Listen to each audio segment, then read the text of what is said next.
You know, I think the left has been really driving this narrative in terms of the Russia probe from the get-go since the president took office. What can the president do to keep the team on focus on the agenda?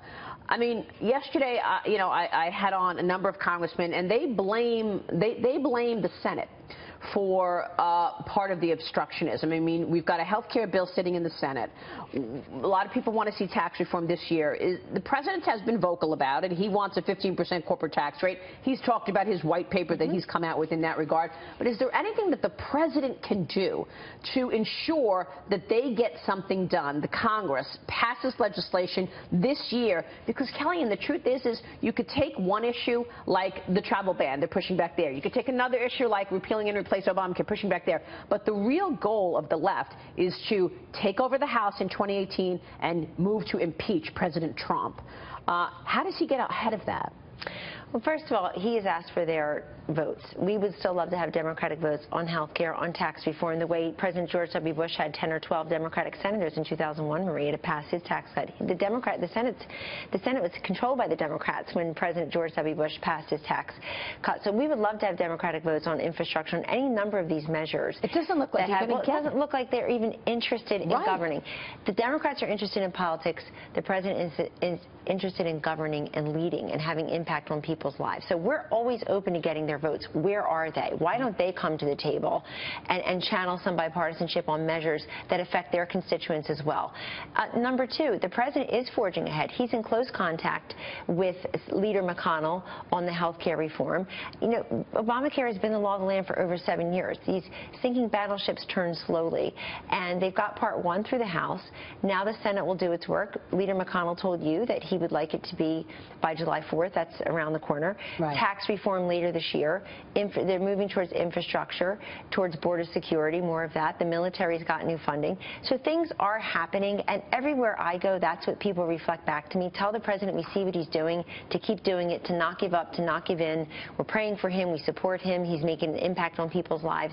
So I think the president just has to have this two-front war. On the one hand, keeping an eye on these investigations that he calls a witch hunt that so far have produced nothing but a waste of taxpayer dollars. And it's expensive. And it's getting really expensive. We lived through this before. You know, where are the same Democrats who complained about previous investigations that actually did bear fruit, where a former president lied under oath and obstructed justice? We know what happened there.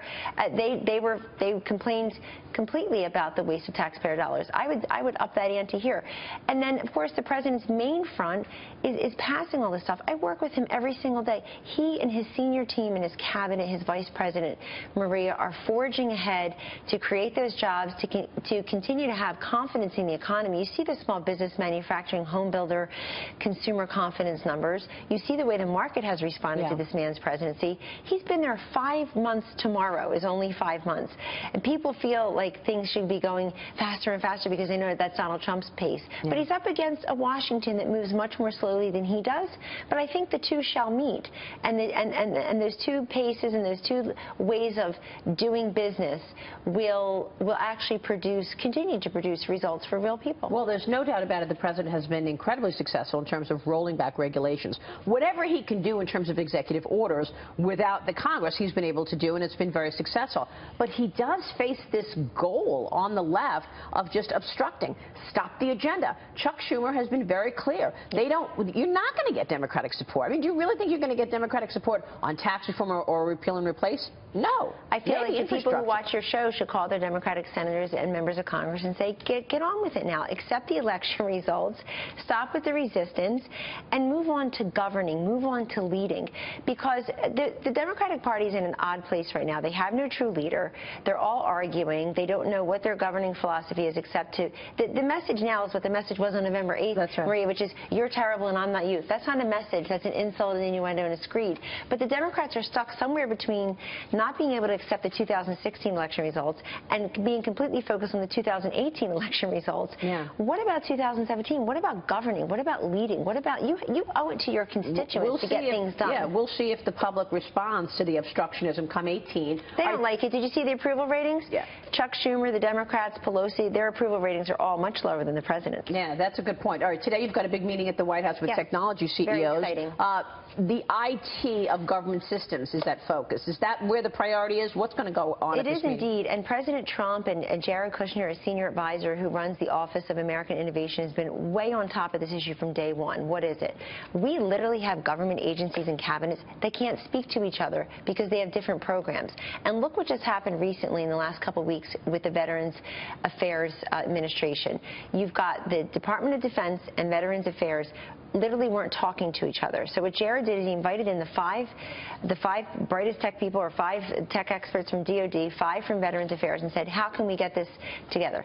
Voila, now we have a system in place where veterans will be treated as one single patient seamlessly through both of those agencies. So the idea is to stop all this waste. Do you realize that OMB just finished with Y2K? Right, it's 2017. Right. Wow. Do you realize that there are 1,000 different hotlines for veterans to call to Veterans Affairs? Do you realize that the average American spends like 30 hours a year on paperwork for the government? So we need a government agency that talks to each other, make it seamless, and modernize it. Yeah, and that's what the goal is. And we're glad today. the tech CEOs are coming in to do that. Yeah. We know that they are being incredibly successful. They do this for a living, and we're happy that they're coming to share this best practices with the president. We'll be watching. Kellyanne, good to see you. Thank you. Kellyanne Conway there.